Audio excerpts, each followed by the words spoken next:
हर rider के लिए ride सिर्फ एक जर्नी नहीं, एक फीलिंग है जहां रोड के हर मोड़ पर एक नया इमोशन छुपा होता है। और जब बात आती है राइडिंग गियर्स की, तो सिर्फ प्रोटेक्शन नहीं, ये एक आइडेंटिटी होती है, एक राइडर का ट्रू आर्मर।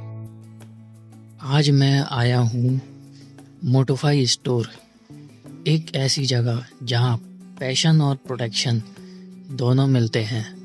यहाँ हर हेलमेट एक कहानी कहता है, हर जैकेट एक एटीट्यूड दिखाती है। From premium helmets to rugged boots, यहाँ मिलेगा हर वो गियर जो एक राइडर के सपनों को रियलिटी बनाता है।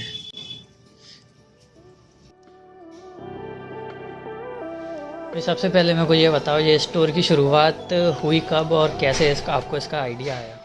देखो, स्टोर स्टार्ट हुआ है आज से 3 साल पहले, और वो स्टार्ट हुई थी सिर्फ एक छोटे से कमरे से। पीछे मेरा एक कमरा है जहाँ से मैंने ये स्टोर का शुरुआत किया था, मोटोफाई स्टोर का। तो कुछ हेलमेट्स लाके मैंने रखे और धीरे धीरे फिर डिमांड बढ़ती गई, और अपना फिर आज जो स्टेटस है वो आपके सामने ही है। इतना बड़ा अभी स्टोर ओपन हो गया, पीछे कनेक्टिविटी भी कर दी है, तो काफ़ी बड़ा हो जाएगा कुछ टाइम में। हेलमेट सेलेक्ट करते इस टाइम सबसे इम्पोर्टेंट चीज़ क्या होती है? हेलमेट जब भी आप सेलेक्ट करते हो, उसके लिए मैं 3 बेसिक चीज़ें बताऊंगा जो आपको हमेशा ध्यान रखना है। सबसे पहले होता है इसका सर्टिफिकेशन।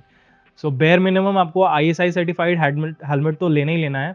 इसके अलावा अगर आपकी बजट थोड़ी अच्छी है या आपकी रिक्वायरमेंट टूरिंग वूरिंग या लॉन्ग डिस्टेंस ट्रैवल वगैरह है, तो आप डॉट और EC सर्टिफाइड हेलमेट पे जा सकते हो। इसके बाद आता है कंफर्ट, क्योंकि कंफर्ट भी एक ऐसी चीज़ है कि आपको सबसे ज़्यादा उस पर एम्फेसिस देना होता है, बिकॉज अगर कंफर्टेबल हेलमेट नहीं है तो फिर उसको लॉन्ग टाइम तक आप पहन ही नहीं पाओगे, तो लेके फ़ायदा क्या है। तो कंफर्टेबल होना चाहिए, आपकी जो पैडिंग है वो अच्छा स्नग फिट आना चाहिए, लूज हेलमेट नहीं होना चाहिए। तीसरी चीज़ मैं बोलूँगा कि फीचर्स, थोड़े बहुत हेलमेट में फीचर्स होने चाहिए, जैसे डबल वाइजर सेटअप होता है, या आप बोल सकते हो फ्लिप अप हेलमेट, जहाँ पे आपको गर्मी लग रही है वो चीज़ आप ओपन कर सकते हो, तो फ्लिप अप हेलमेट आते हैं।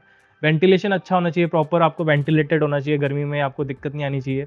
और अगर थोड़ा आपका बजट अच्छा है तो एंटी फॉग वगैरह पे जा सकते हो, वो एक चीज़ होती है। किसी हेलमेट पे आप दिखा सकते हैं सर्टिफिकेशन में क्या क्या, अगर सर्टिफिकेशन देखना है तो उसमें क्या क्या चीज़ें इंपॉर्टेंट हैं, तो कैसे वेरीफाई करें? बिल्कुल, यहाँ पे मेरे पास एक हेलमेट है, ये एक्सॉर का हेलमेट है। तो यहाँ पे मैं आपको बेसिक चीज़ें बता देता हूँ कि सर्टिफिकेशन में देखना क्या होता है। सबसे पहले तो देखो, ये ISI मार्क है, तो ये चीज़ हमेशा देखनी है आपको। IS 4151 ये सर्टिफिकेशन होना चाहिए, एक लोगो लगा होना चाहिए। इसके साथ ये CM/L, ये जो नंबर लिखा हुआ है ना, अगर आप इसको ट्रेस करेंगे ISI BSI हॉलमार्क की वेबसाइट पे, तो वहाँ पे आपको इसकी डिटेल मिल जाएगी, कब मैन्युफैक्चर हुआ है, किस प्लांट से निकला है, सारी चीज़ें मिल जाएंगी। इसके अलावा देखो, यहाँ पे डॉट का सर्टिफिकेशन भी है, ये डॉट सर्टिफाइड भी है। एंड यहाँ पे आप EC 22.05 देख सकते हो। अभी फिलहाल जो हेलमेट मार्केट में आ रहे हैं वो उसमें आ रहा है 22.06, जो कि लेटेस्ट EC सर्टिफाइड हेलमेट्स होते हैं। इसके अलावा भी काफ़ी सारे सर्टिफिकेशन होती हैं, जिसमें शार्प रेटिंग होती है, स्नेल रेटिंग होती है। तो ये एक थोड़े हाई लेवल वाले हेलमेट होते हैं जिनकी रेंज 5000 प्लस 10,000 प्लस होती है। वहाँ पे आपको शार्प एंड स्नेल के सर्टिफिकेशन भी मिलती है। ये बताओ, जैकेट लेते टाइम किसी भी राइडर को क्या देखना चाहिए सबसे पहले, चाहे वो नया हो या पुराना हो? देखो, अगर एक राइडर नया है तो उसको बेसिक चीज़ों को ध्यान देना चाहिए, क्योंकि जैकेट आते हैं मल्टीपल टाइप के एंड मल्टीपल टेरेन के हिसाब से आपके जैकेट बनते हैं। जो नॉर्मली हम गर्मियों में पहनने जाते हैं जैकेट, उनको कहते हैं मैश जैकेट, और उनकी जो बेल्ट होती है वो आप दिखा सकता हूँ मैं आपको यहाँ पे। ये देखोगे, ये पूरा मैश है। ये जो होता है ना, एक जाली जैसा फैब्रिक होता है, जिससे कि हवा अंदर और बाहर पास होती है, तो इससे आपको वेंटिलेशन काफ़ी अच्छी मिलती है, और ऐसी जैकेट आपको गर्मियों में पहनना चाहिए। एक राइडिंग गियर कोई ऐसा बताइए जो आप सबको रेकमेंड करेंगे कि कम से कम ये तो होना ही चाहिए किसी के भी पास। देखो, जब राइडिंग गियर्स की बात आती है तो 4 गियर्स हैं जो बहुत ज़्यादा इंपॉर्टेंट है। सबसे पहले तो सबको मालूम मालूम ही है कि आपका जो हेलमेट होता है सबसे इंपॉर्टेंट राइडिंग गियर होता है। इसके बाद आपका ग्लव्स आता है, इसके बाद आपके राइडिंग बूट्स आते हैं, एंड अगर आपका बजट अलाउ करता है तो एक राइडिंग जैकेट या नी गार्ड्स बहुत इंपॉर्टेंट होते हैं।